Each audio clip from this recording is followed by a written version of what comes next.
Gorgeous Geeks, and I am here with Andrew Rostan, author of Elegy for Amelia Johnson from Archaia, company I am honored to work for and be at this beautiful convention with. Yes. So why don't you tell us a little bit about your book? Well, this is a dramatic romance, very different from most of Archaia's books. It's about a young woman dying of cancer who has two very close friends who never really met, and before she dies she wants to try to put them together. So she asks them to take her farewell messages to her friends across the country. I'm like getting ready to cry already. Wow. So how did this story come about, the storyline for this? Well, Stephen Christie, our editor-in-chief, has been a dear friend of mine since college. And after he graduated, I called him up one day, we start talking, and he says, Andrew, I want you to write a book for me. And I'm like, okay. Somehow he always thought I was a good writer. I don't know what gave him that impression. But I came up with a lot of ideas. And he would always very gently tell me that my ideas weren't exactly what he was looking for. So finally one day I asked him, what kind of book do you want to write? What kind of story do you want to tell?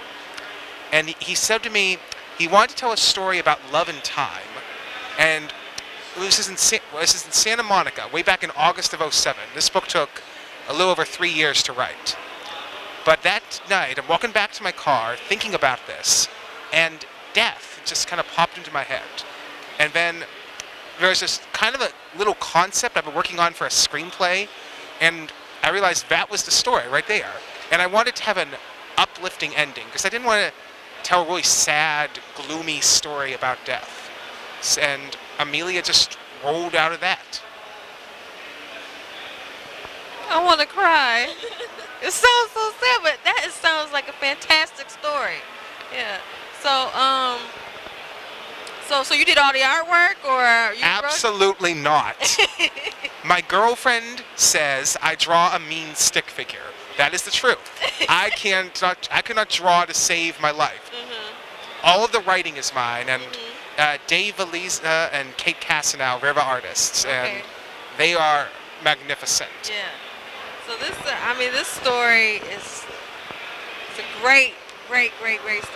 So you need to go out and you need to pick this up, because this is, yeah, I'm gonna cry later on as I read the book.